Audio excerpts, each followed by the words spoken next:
Hey, everybody. Thank you so much for joining us. Really great and important and relevant topic to with everything that's going on in the world. But I'm Rachel. I'm a school psychologist. I'm working in the state of Maryland. If anybody, as we're kind of getting into the groove, if anybody wants to share how things are going at your schools, feel free to put that in the chat box. Rebecca's going to be telling you how to participate. I know that Rebecca and Eric, for example, are still seeing children in person, and I myself am continue to be virtual. So I'd love to hear about, what states everybody is in, and if you're seeing students in person. If you're not, I know that things are surging right now, so just a little bit curious, but let us know. But I'm going to pass it over to Rebecca. She's going to tell you how you can participate tonight. Rebecca? Hello, everybody. I hope that everybody, all our school psychologist friends out there, had a really great National School Psychology Week last week. In our previous episode, we talked about kind of our field and working through the pandemic. And so we really would love to hear from you all about how you're doing and what your stress levels are like as we're going through this conversation, and how you are able to take care of yourself and also support your students and communities. So you can participate if you are watching us live by signing into your YouTube account and just posting right there in the chat box. If you do post in the chat box, sometimes we like to share those messages across our YouTube video, which is fun. So if you'd like to share a message or a question or a comment more anonymously, please use either of our Facebook pages, School Psyched, Your School Psychologist, or the School Psyched podcast page, and you can comment in messages or write along any of the posts on the page. You can also comment on Twitter using the hashtag Psyched Podcast, and I'll be looking for notifications. If you're listening to us later on and not live, you can also comment. Feel free to share your thoughts and ideas over time, because we really enjoy collaborating with you on all of our discussions. And now I'm going to pass it off to Eric. Hello, everyone. My name is Eric, and I'm a school psychologist in Connecticut.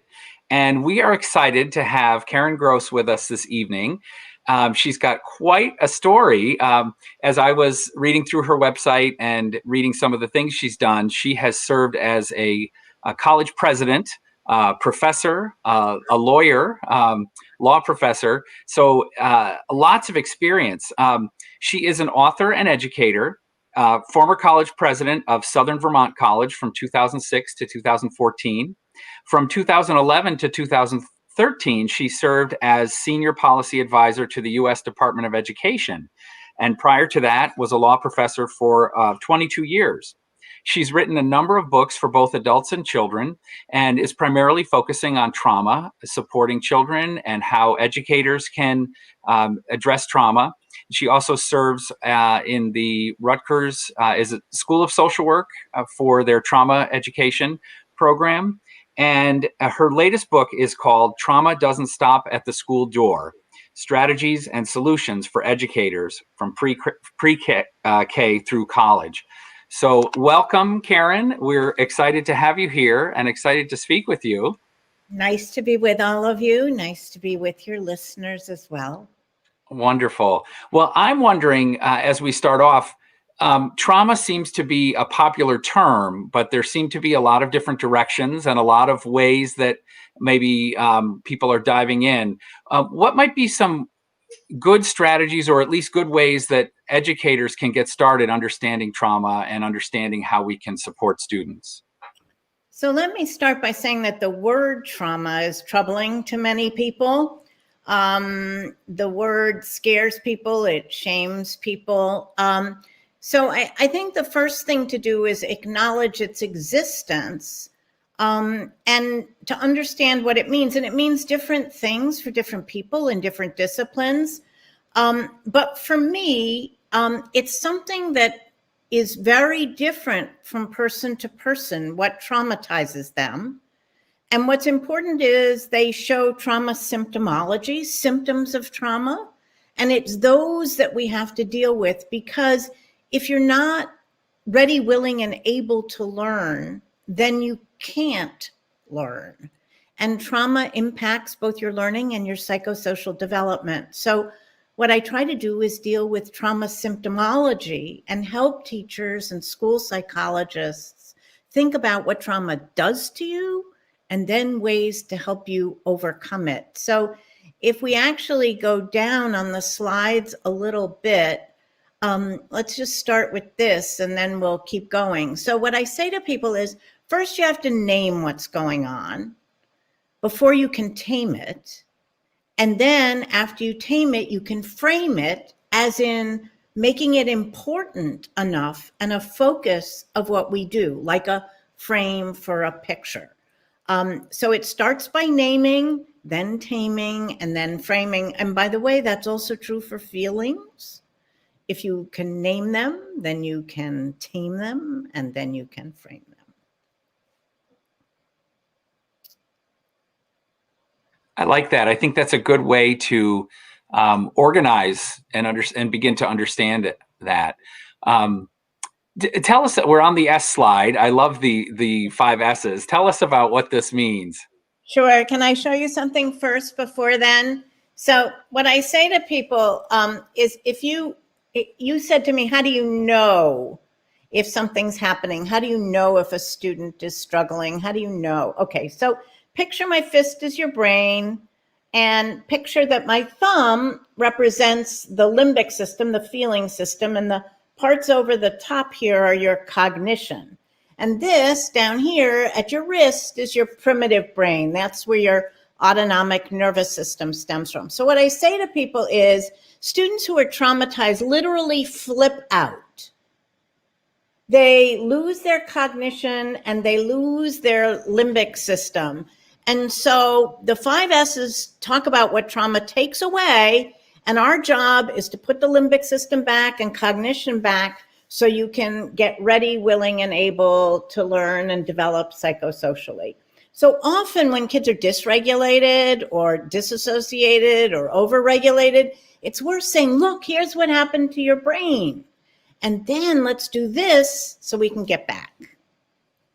I like that. We had Dan Siegel on a while ago, and he also said, sometimes kids flip their lid if the top of their brain is their lid. And I like that metaphor. Also, there's so much built into the name it and tame it before you can frame it. And I think as school psychologists, we know that sometimes just naming it is a really, difficult step, especially for younger children, and helping them develop their emotional vocabulary and find the words to describe how they're feeling is a really connected and grounding step that can take a little bit of time.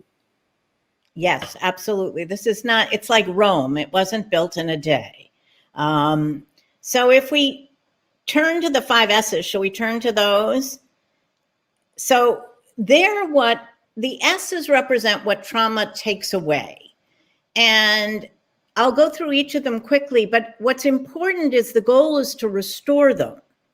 Because if trauma takes them away, what we need are strategies to put them back into place so that the tower represented there isn't tipping over. So trauma takes away structure. That's why a lot of kids feel dysregulated. It takes out the certainty of what's going on. Then it takes out stability.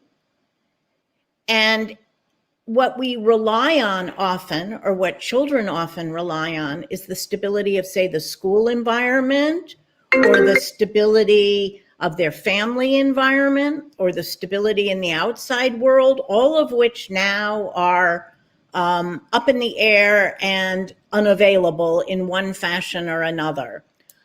Then safety gets taken away, and it isn't just physical safety, it's also psychological safety, a safe place to be.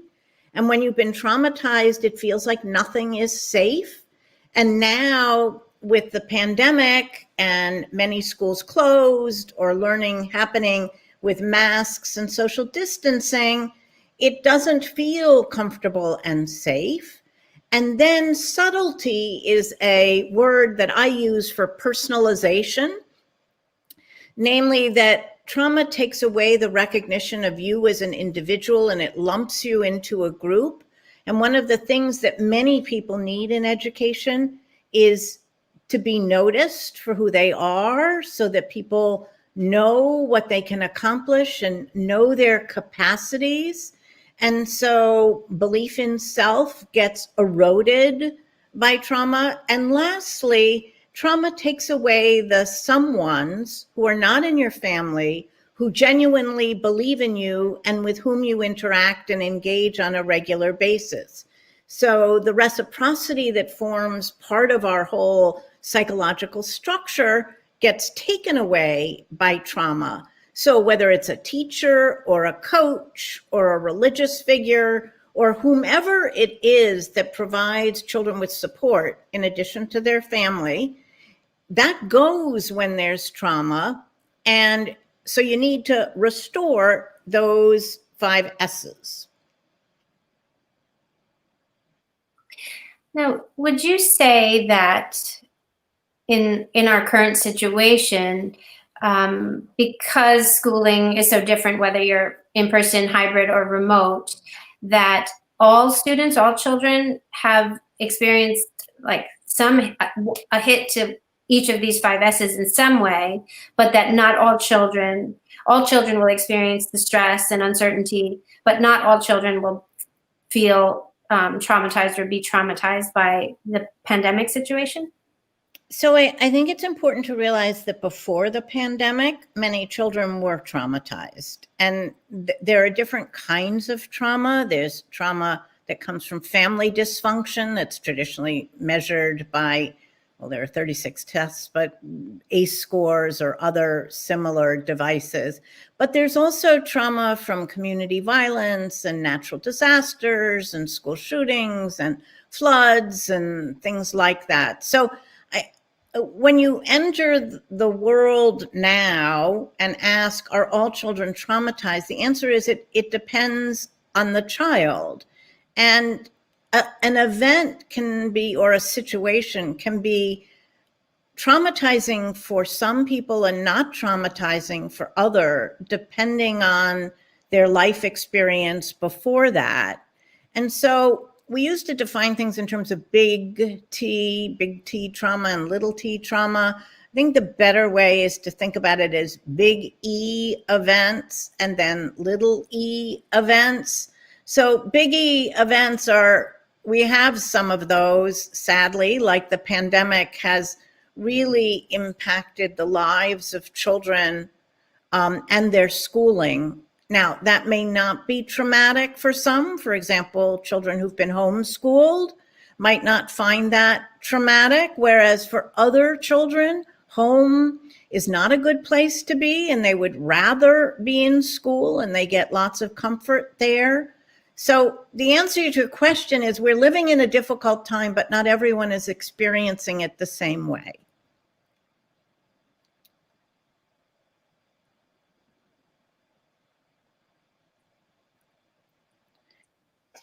I think that's a great point. We had an interesting, I think a thoughtful comment from one of our audience members. And Rachel, there we go. I thought this was very insightful. And, when you've gone through trauma, you feel like so much has been stolen, but can't find a way to begin to explain the magnitude. And I'm sure we have so many students in that situation. I like how you talk about it, trauma taking, like, trauma stealing these things, trauma, and then you want, to get them back. I feel like that speaks to me a little bit, to make it a little bit not so much concrete, but like I can picture that makes sense. So for me, one of the ways to think about it is the part of what makes us feel so out of control and having such a difficult time is that the locus of control is an externality. Things are happening to us. And if we can move the locus of control from an externality to an internality so that we feel more in control in an out of control world, then we can start to navigate better.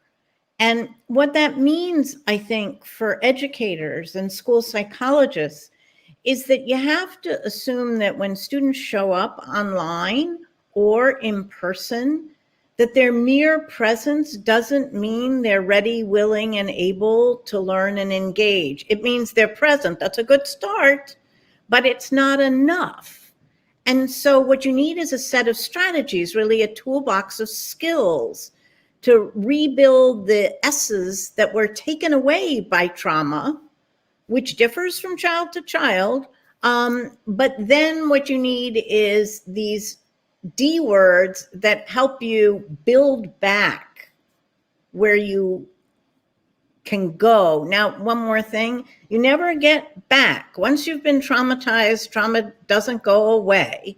You can ameliorate it. In that sense, it's really powerful because our brain is plastic, not as in plastic, like plastic containers, but as in it has plasticity, it can change.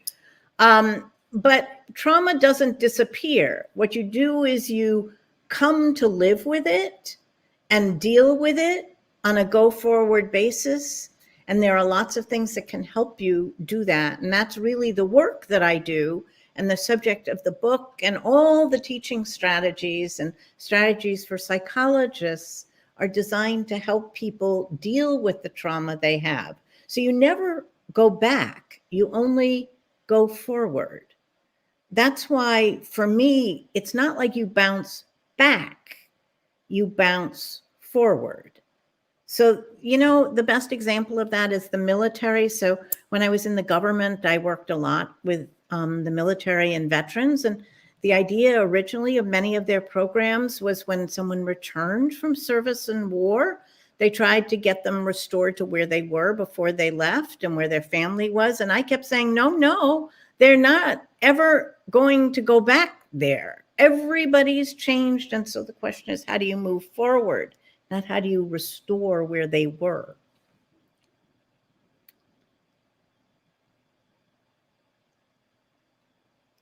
Shall I go on to the D word? Sure. I was just going to say I was having trouble unmuting, but I love the restorative term and bouncing forward, that concept that you just said. So yeah, I just wanted to say that I think the term restorative is really helpful. We're trying to put things back and maybe move through. So.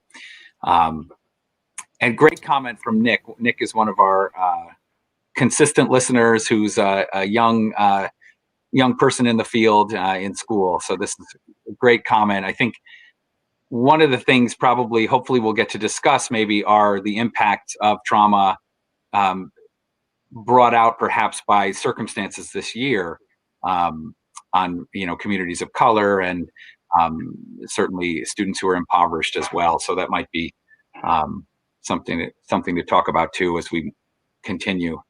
I mean, just a quick observation on that really good comment.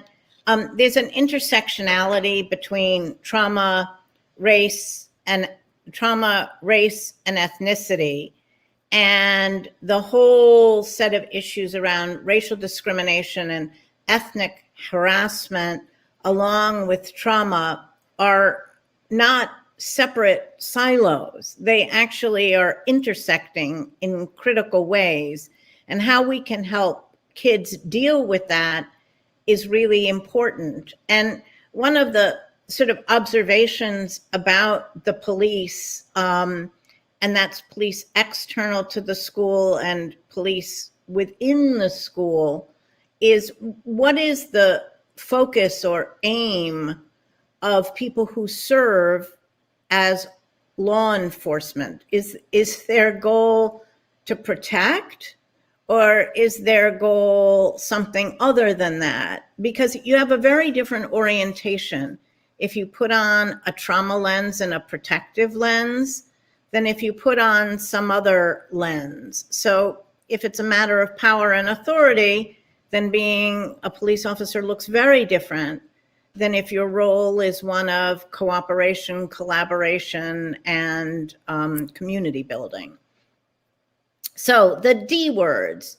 So these are 4 categories of ways that one can help traumatized kids. And trauma symptomology is actually triphasic. It's dysregulation and disassociation and overregulation. We often miss the overregulated kids because they're doing everything right, so to speak.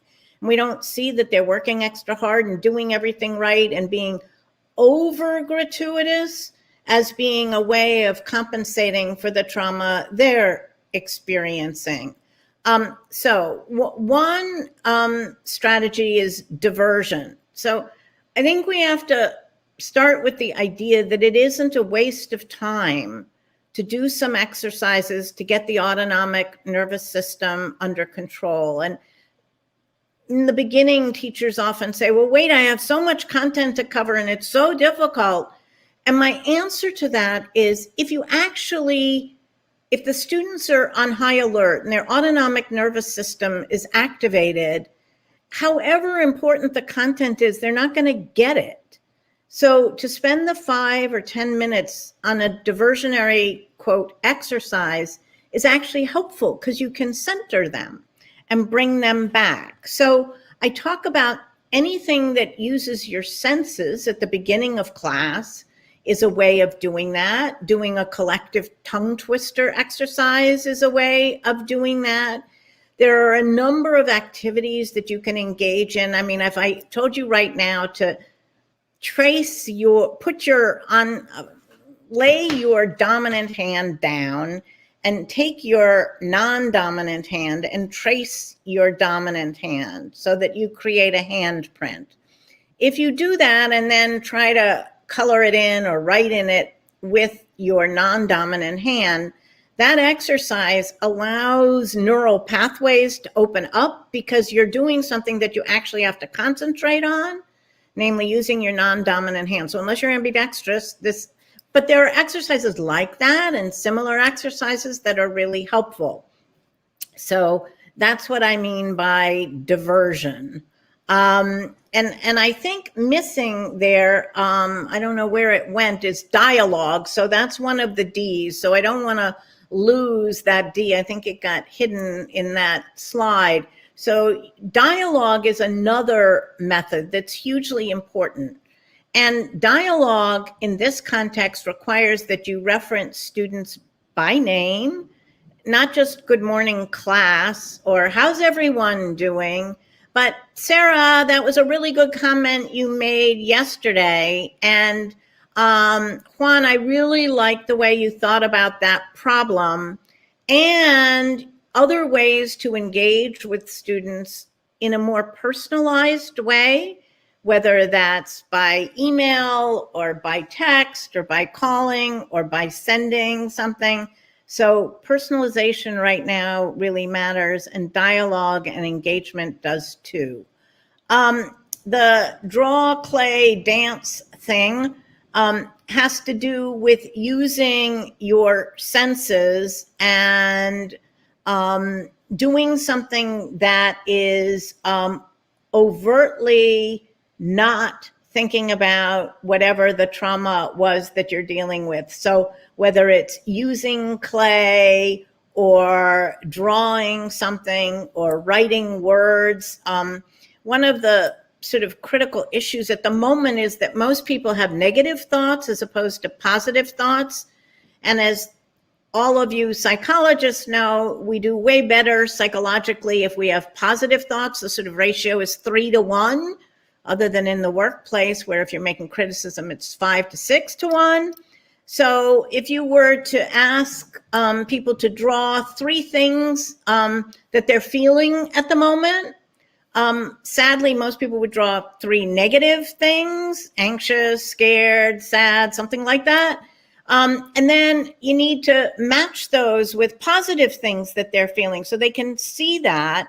And actually, feeling thermometers are a really good thing so that people see their emotions change and that the positives are there, which is why we created a feeling alphabet activity set so you can find positives, even though they may not be the first thing that pops into your head.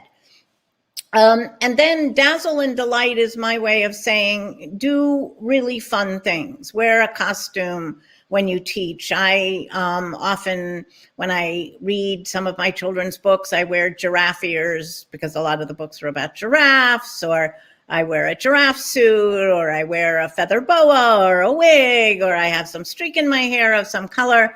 But the point is to do something, because one of the things trauma takes away is joy and the capacity to play. And we know that kids need both. So do adults, by the way. But kids need to engage and play. And if trauma takes that away, we have to restore that. And dazzling and delighting them is our ways to do that. So no punishment for kids who act out right now. The likelihood is that it's some form of dysregulation related to trauma, not for every kid, but for many kids. Don't ask them to leave the room. Find ways to process in place in the room. If you can, shouting and demerits don't work right now. What really works is dialogue, diversion, drawing, and delighting people. Those are the best strategies. So if you go down one on the slides. Oops. So I just wanted people to see this as an example from a medical setting. I don't know if you can see the names. They're all names of women who have gone through extraordinary times or done extraordinary things. So this was in a medical setting where people were getting medical tests that were anxiety provoking, maybe traumatic and stressful, depending on the particular person. So they labeled the lockers instead of 1, 2, 3, 4, 5, 6 or A, B, C, D, E, and would tell you to go to locker A or locker 122 or whatever. They told you to go to Maya Angelou or to Betty Ford. And I have to say that it's an extraordinarily different feeling, an empowering feeling. So if you think of all the lockers we have in schools and the ways we use them now, and the ways we could, if we were wearing a trauma lens, we could use them or use cubbies or use walls and halls differently. Those messages make a difference and they impact how you feel. And it allows you to process in a different way. So I use that as an example so that you can transport that idea into schools. Karen, I wanted to ask you before, as you were talking about the 3Ds, you mentioned that adults also need these things as well. And I'm wondering about adults who are recovering or still healing from past trauma right now, and how they may be more vulnerable or susceptible to secondary trauma. And how do we support adults, ourselves, and other caregivers for kids while they support kids who are experiencing trauma? Okay, so I just want to mention there are 4 Ds because you got to add dialogue back. Don't mean to be critical, just want dialogue to be in there, which somehow fell off the slide somewhere. There is no question but that if you've experienced trauma in the past, it can get re-triggered. So that's one whole set of issues that, you know, if you've been traumatized, you can pretend you like have a tuning fork in your head and then something happens, maybe related, maybe unrelated, that restarts that trauma. Then for educators, they not only have their own trauma, but sadly, you can catch trauma kind of like a virus if you're around lots of traumatized people. And it can take a variety of forms. One form is secondary trauma, to distinguish it from whatever trauma you're already feeling. So teachers may be feeling their own, or school psychologists, their own trauma from whatever's happening at the moment. Then they catch secondary trauma from their students. And secondary trauma requires that you really do and exercise self-care very consciously and overtly.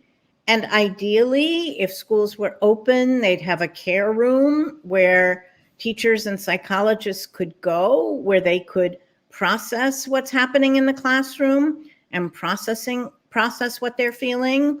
But certainly doing things for oneself, as opposed to always doing things for others, matters. and remembering that doing things for oneself isn't selfish, it's self-healing.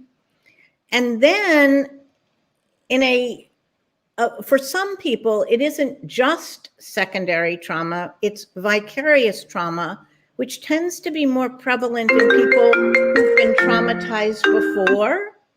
And so people who've been traumatized before have sort of an existential crisis. They wonder, is my work valuable? Am I doing anything? Am I accomplishing anything? Can I achieve anything in my work? And for those people, that's a much harder kind of trauma to deal with. And you really need time to self-reflect. You probably need some distance between what you're doing and what you're feeling, which is really hard to do in the midst of everything. Sometimes it requires even therapeutic intervention, someone professional that you can talk to about what's happening. But we need to take care of our teachers, especially those teachers who are really putting themselves at risk in the work that they're doing now, both their physical well-being and that of their own families, as well as all the psychological issues that they're feeling. So whether it's primary trauma that they have and then secondary trauma or vicarious trauma, those are important. I should also mention that people often confuse what I've just described as either burnout or compassion fatigue. Those exist, but they're not trauma-based. So those may be happening, but they're not based on the traumas of our world, which include the pandemic and economic uncertainty and job loss and racial tension and racial harassment and any other number of catastrophes that are happening within families now in terms of addiction and dysfunction. So sorry, long answer. No, that was a great answer. So are you saying that those would be more like a secession of little e's versus a biggie that would constitute trauma? So for educators, what happens to them in part depends on their own primary trauma level. So the more an educator has experienced trauma in the past, the more susceptible they are to, quote, catching trauma. And you literally catch it like a virus from other traumatized people. And I think we undervalue self-care, and we need to encourage self-care and recognize the effort and need for taking care of oneself. Because if you can't take care of yourself, it's really hard to do your job well. And one of the symptoms of secondary trauma is fatigue and lack of concentration and lack of memory and lack of creativity, all of which you need to be able to teach well right now. So if we scroll down a little, we talked a little bit about feelings, and I just want to say that it isn't always easy for students or educators to talk about their feelings or identify their feelings. There are lots of strategies to help people do that. One of them is Kimochis, which I've spelled there, which are sort of feeling toys. And when I was a college president for 8 years, I used to keep a bucket of these in the entryway to my office with a carabiner. And I used to say to people, you know, take one and wear it on your backpack or in your pocket, put it in your pocket. And if your mood changes, come and switch it out for another one. And well, they caught on. I mean, there were hundreds of them. People were wearing them all over the place. And the point was it legitimated having feelings, not all of which were positive, but also that feelings could change. So I just want to encourage people to use feeling activities or feeling toys, even with adults, as ways of accessing, naming it so you can tame it, and then frame it. I love that. I feel like it normalizes, emotions more, and that would get kids talking. And so I think that's awesome. It's also giving me comfort that a lot of the things that you're talking about, one, I wouldn't say that I know a super large amount about trauma to begin with. So I'm a little bit, I'm learning a lot for sure, but it gives me some comfort to know that the things that I feel like I do know a lot about, anxiety or depression, like some of these strategies that I would use with kids in those situations are very applicable to here as well. So it's not like totally relearning a new skill set. It's it's all. So let me add one strategies, while we're thinking of ones that work for other things. So one of the things that happens to kids, both online and in person, when they're struggling with trauma, is that they may not always be willing to engage with the teacher or with their peers. So I've often suggested that online or in person, that kids have, whether it's pieces of paper or blocks or some sort of manipulable that's red, yellow, and green. And then what they can do is put it on their desk or hold it up so that someone knows, oh, I'm green, I'm ready to engage. I'm yellow, I'm not so sure, maybe. Or red, like, oh no, please don't deal with me today. Now, one red for 1 day or 2 days is not something to get worried about. If a kid has it there for 3 days, I'd start to get worried and then do something to intervene to help that child do better. So those blocks, and there are a variety of them out there. I usually have one with me. I don't right this second. But you can just picture what they would look like. There are also emoji dice where kids that show different feelings that they can put on their desk or share online that signals to the teacher, hey, I'm not good today, or I'm fine, or I'm angry or sad or whatever. So if we then go down one, okay, so I don't know if you want to get to this or ask more before I turn to this. It's funny, I was just commenting in our little chat box on the side here that I was like, oh, I can't wait for her to show the toolboxes. So it was like you read my mind. So I would love to hear about those. Okay, so one of the things I realized is that this effort to activate the senses, all 5 senses, and add in intuition and balance to the usual 5 senses, isn't always easy. And sometimes there's just not an easy strategy to do it, and not everybody's comfortable.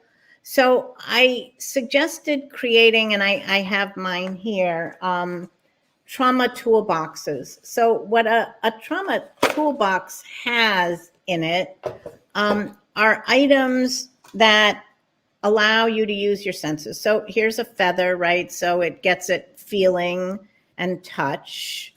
By the way, you can use it to trace your hand the same way we did before in the exercise. It has something that activates sound, hearing. And by the way, we're calling more now on auditory skills than before. So we've got to think about how to improve auditory skills.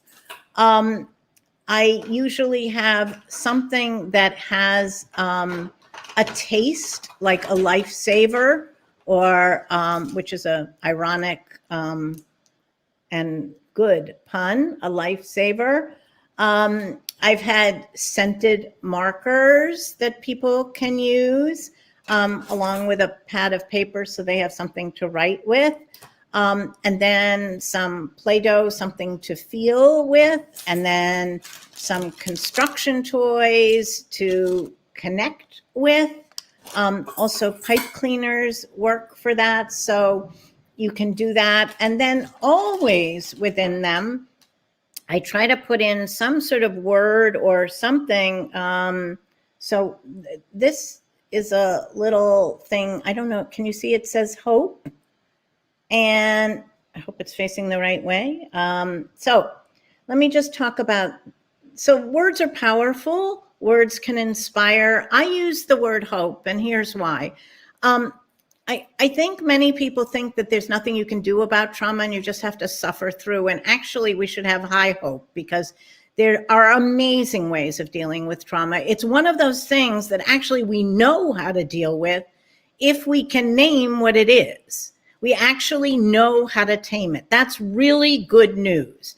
Now, I use hope for that reason, but I also use hope because I tell the story about Pandora's box. And since the trauma toolbox is what we're talking about, you know, Pandora's box makes sense. So in the myth of Pandora's box, you know, she opened the box and all these horrible things flew out. But what people don't remember is there is one thing that never flew out of Pandora's box, and that was hope. And hope stayed in that box. And I want people to remember that hope is there. Now, the box itself closes up. It's packed tight. I'm just closing mine up so you can see it. And for many people, just having the box is important. And if every student had one, one can have teachers, when things get out of control in a class or people aren't concentrating, can get people to use their toolbox. It helps people just knowing it's there because it acknowledges trauma. It's also a, quote, non-elite toy in the sense that tools are, you know, what you use to make things. They're not elite, expensive items. They're things that are day to day. And there are other meanings of toolboxes on the web and other ways in which you can share what's in the toolbox, being very careful, of course, during the pandemic. Now, let me just add that one of the things that concerned me more recently, after talking to lots of teachers and listening to kids, is that the change in traditions over the holiday is going to be really difficult. So things that kids and families used to do, some of which were ethnically based, whether that's partying or fiestas or get-togethers or sitting on Santa's lap, or whether you celebrate Christmas or Hanukkah or Kwanzaa. So I started to develop what I'm going to call holiday kits. They're the equivalent of a trauma toolbox. This is a Santa's. And they have things that are more focused on the holiday. So they have the same crayons, except this time they're like, you know, in a candy cane box. And then there's a candy cane. And then there are Guatemalan or Mexican worry dolls. And if you talk to kids about the tradition of these little tiny dolls, the idea is you give them your worries and then you put them to bed when you go to bed and they take your worries away from you. It has feeling toys like this, but they're all holiday. This is a Christmas tree in case you can't see it. There are pipe cleaners in the colors of the holidays. There's a scented pine cone. There are Latin American bracelets that you can wear and share. There's an ornament that you can make.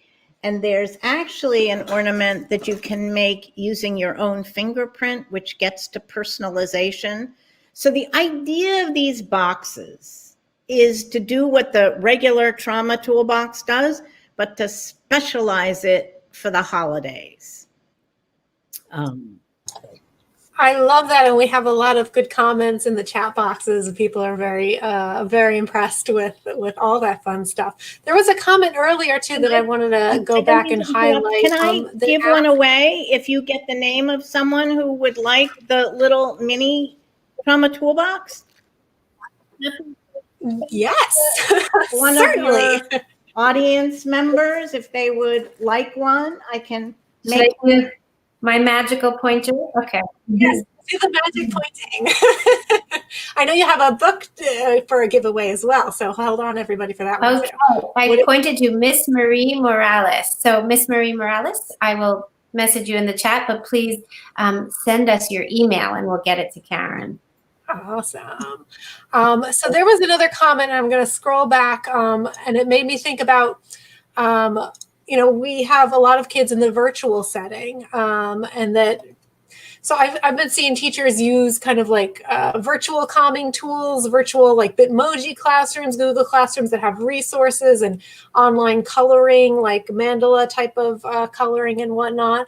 I know it's hard for all of us that are in a kind of virtual world. I'm thinking about how we're going to incorporate some. But the question was, how is helping students deal with trauma strategies and interventions impacted by distance learning where students are working from home? Do you have any thoughts on those kids that are at home and we can't be there physically with them? So there are lots of ways that these strategies can be adopted for the online environment. So one could create toolboxes and give them or mail them to students so that they have them. One could also help them with their parents to create them. If it's older students, they can get a shoebox and do it too. Or you can send them the items that go in it. So you can do that. You can also do things with things you find at home. So I don't know if you can see this, but these are like rubber bands. So one of the hard things for right now is connections. It's very hard to feel connected.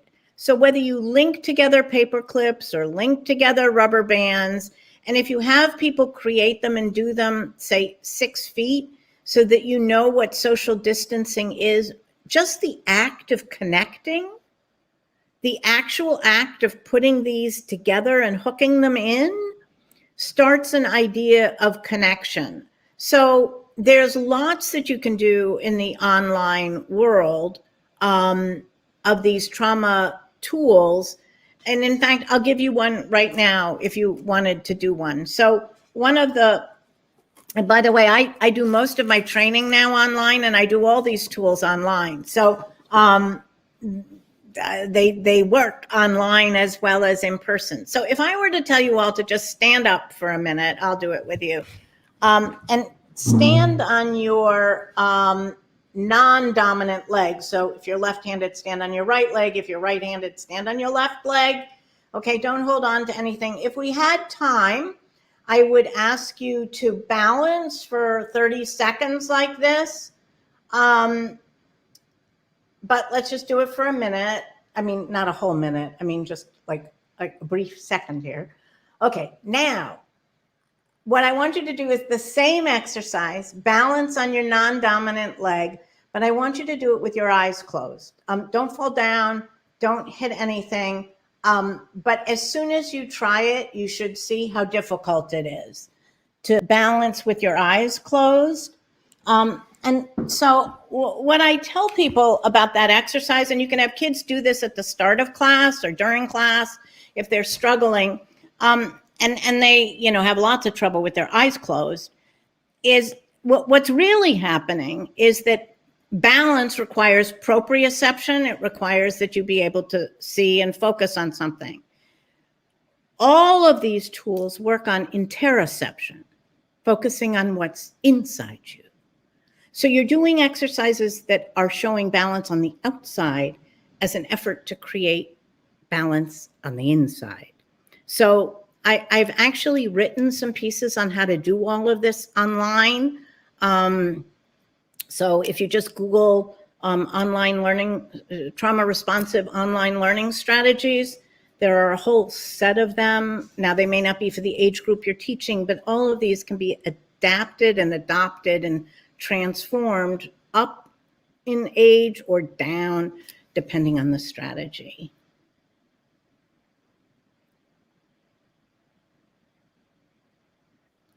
These are wonderful, and there's so many great comments already. People saying they wish they'd had these, before, and they feel like these will be beneficial personally as well as for students. And yes, me too. And I didn't want to neglect the resources on your website. Is it KarenGrossEducation.com, I believe? Yes. Yeah, it is. It's www.KarenGrossEducation.com. And what's there are almost everything we've talked about. There's a how-to guide for creating trauma toolboxes. There's the Feeling Alphabet activity set. There are my trauma responsive children's books. There's a tongue twister book that's also a downloadable PDF, as well as a hard copy if people want that. And my adult books, Breakaway Learners and Trauma Doesn't Stop at the School Door, are also linked to there, as well as things I've written, which may be of interest and useful. I wrote something recently about how to help students understand the election and the uncertainty of counting votes, which for many people is desperately disquieting.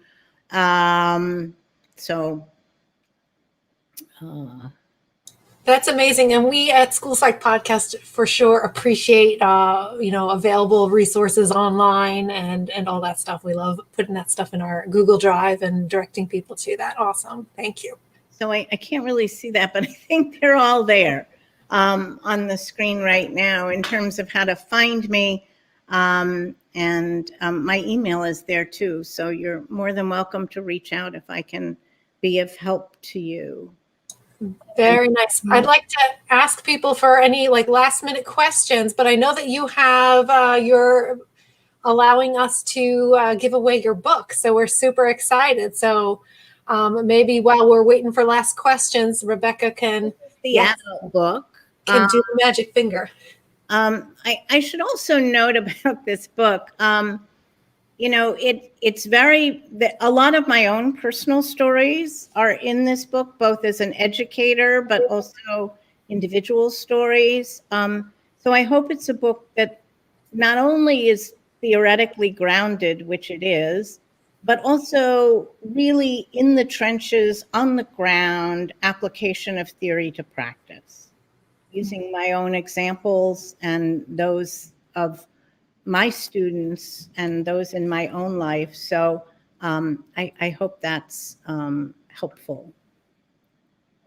Nick Shannon won the book. So congratulations, Nick. We're so excited for you.